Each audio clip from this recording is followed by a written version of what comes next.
भी आपको डिटेल में पढ़ा है, उसको रिवाइज कर लेते हैं। तो कौन सी पावर्स होती है प्रेसिडेंट के पास? तो प्रेसिडेंट के पास जो है वो एग्जीक्यूटिव पावर होती है, लेजिस्लेटिव पावर होती है, जुडिशरी होती है, वीटो होती है, इमरजेंसी पावर होती है।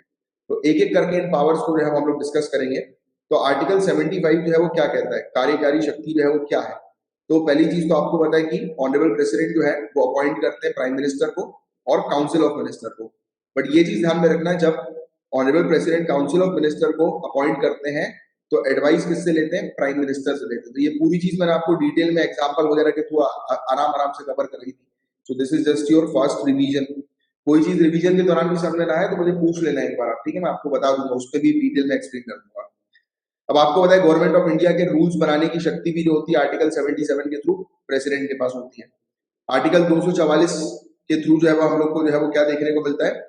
शेड्यूल एरियाज, जो शेड्यूल ट्राइब के एडमिनिस्ट्रेशन के लिए शेड्यूल एरियाज नोटिफाई कर सकते हैं प्रेसिडेंट। प्रेसिडेंट बोल सकते हैं कि फलाने एरिया को शेड्यूल एरिया बनाओ, राइट? फिर आर्टिकल 263 में इंटर स्टेट काउंसिल्स, यानी कि सेंटर और स्टेट के बीच में रिलेशन अच्छे रहे, इसलिए इंटर स्टेट काउंसिल जो है वो बनाया जा सकता है और प्रेसिडेंट के द्वारा। आर्टिकल 239 में जो यूनियन टेरिटरी जो होती है उनके प्रशासन के लिए प्रेसिडेंट का एक इंपॉर्टेंट रोल होता है। आर्टिकल 340 में शेड्यूल कास्ट, शेड्यूल ट्राइब और ओबीसी, इनके लिए कमीशन जो है वो प्रेसिडेंट बना सकते हैं, राइट?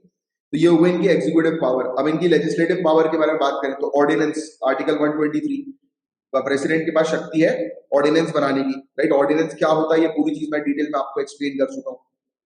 मुझे आप बस इतना बता दो, ऑर्डिनेंस की लाइफ कितनी होती है?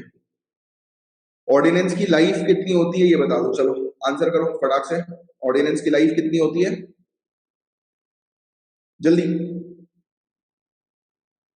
देखो, जनरली ऑर्डिनेंस कहा जाता है कि 6 महीने चलता है, बट फॉलो किया जाता है कि जिस दिन पार्लियामेंट का शुरू हुई, जिस दिन पार्लियामेंट का सेशन स्टार्ट हुआ, उस दिन से लेकर 6 हफ्ते, 6 वीक्स, 6 हफ्ते के अंदर अंदर, 6 हफ्ते के अंदर अंदर जो पार्लियामेंट है उसको उस ऑर्डिनेंस को कानून बनाना पड़ेगा, वरना ये ऑर्डिनेंस ऑटोमेटिकली खत्म हो जाएगा। तो ऑर्डिनेंस की लाइफ ये 6 हफ्ते वाला ध्यान में रखना, राइट? तो ये आर्टिकल 123 हम लोग को देखने को होता है। फिर आर्टिकल 86 के बारे में बात करें तो देखो एक चीज ध्यान में रखना, कोई भी हाउस के अंदर कोई बिल पेंडिंग पड़ा हुआ है जो पास नहीं कर रहा हाउस, तो प्रेसिडेंट उसको मैसेज दे सकते हैं कि भैया पास कराओ बिल को, क्यों रोक के रखे हुए बिल, राइट? ये चीज। फिर आपको पता है finance commission, controller and auditor general, UPSC, इनकी रिपोर्ट्स होती हैं, मतलब ये जो बॉडीज होती हैं रिपोर्ट किसको देती है? प्रेसिडेंट को देती है। और फिर प्रेसिडेंट इन रिपोर्ट को जो है वो पार्लियामेंट के सामने प्रस्तुत करते हैं। पता है ना कि ये तीनों बॉडीज को रिपोर्ट जो है प्रेसिडेंट के पास, इन तीनों बॉडी की रिपोर्ट आती है, फिर प्रेसिडेंट पार्लियामेंट के सामने ये रिपोर्ट जो है वो प्रस्तुत करते हैं। हाउस को बुलवाना है या हाउस के सेशन को टर्मिनेट करना है, राइट? ज्वाइंट सिटिंग बुलवानी है या हाउस को डिसॉल्व करना है, पहला जो जनरल इलेक्शन होता है या फिर पहला साल जो होता है, तो उस दौरान दोनों हाउस को जो है वो प्रेसिडेंट एड्रेस करता है। तो ये पूरी ड्यूटी जो है वो प्रेसिडेंट की है।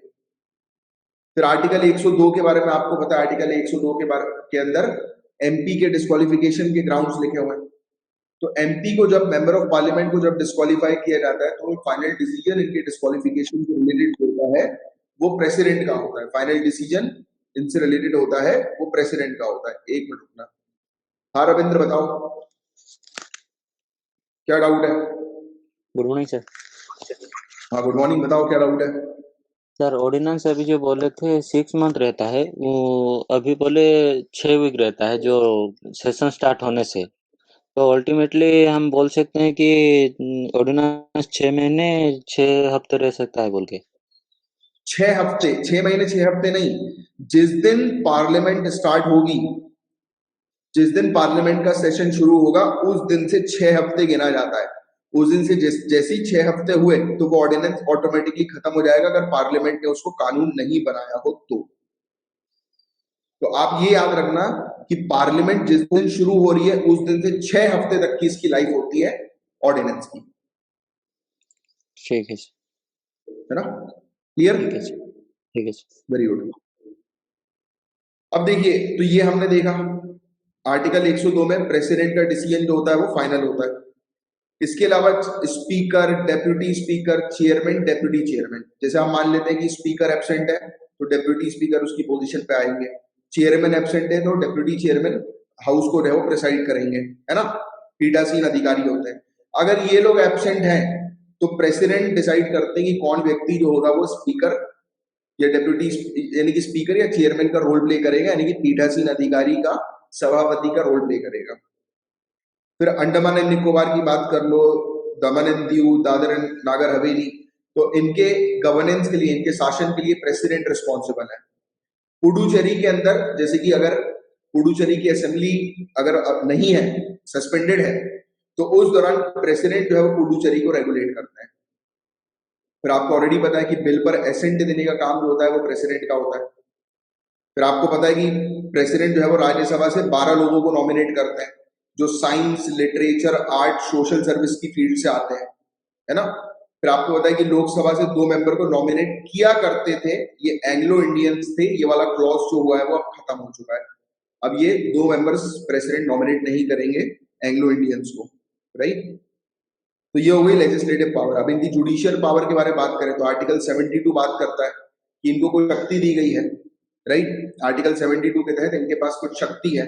अब अक्सर क्वेश्चन पूछा जाता है कि बताओ जरा डिफरेंस, पार्डन क्या होता है, कम्यूटेशन क्या होता है, रिप्राइव क्या होता है, रिस्पाइट क्या होता है, रेमिशन क्या होता है। तो ये भी मैं आपको साथ साथ समझा दूंगा, क्योंकि आर्टिकल 72 में इन्हीं सब चीजों के बारे में बात की गई। प्रेसिडेंट के पास इन सब चीजों की शक्ति है, पार्डन, कम्यूटेशन, रिप्राइव, रिस्पाइट, रेमिशन। तो ये पूरी शक्तियां जो है वो आर्टिकल 72 प्रेसिडेंट को प्रोवाइड कराते हैं कि कोई भी कैदी है, अगर किसी व्यक्ति की पूरी सजा खत्म कर देनी है तो उसको बोलते हैं पार्डन। क्या, कोई कैदी है उसको बिल्कुल मुक्त कर देना है, फ्री कर देना है कि भाई बाइज्जत बरी हो गए अब आप, तो वो पार्डन। एक व्यक्ति है, अगर उसको लेस सीवियर पनिशमेंट देनी है, यानी कि उसको जो सीवियर पनिशमेंट मिली है, कठोर सजा उसको मिली है, उसकी सजा को कम कर दिया जाता है, कम्यूटेशन। रिप्राइव का मतलब किसी को अगर मौत की सजा दी गई है तो उसको टेम्पररी सस्पेंड कर दिया जाता है, रिप्राइव यानी कि डिले कर दिया कि भाई थोड़े दिन और जी ले तू।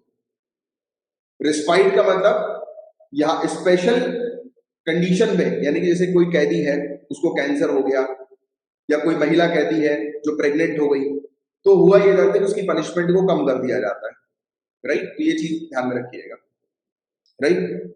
फिर इसके अलावा रेमिशन में टाइम पीरियड, पनिशमेंट सेम होगी, जैसे किसी को 7 साल की सजा है तो उसको 5 साल कर देंगे, 3 साल कर देंगे, यानी कि उसकी सजा कम कर देना, राइट, उस तरीके से टाइम पीरियड के माध्यम से।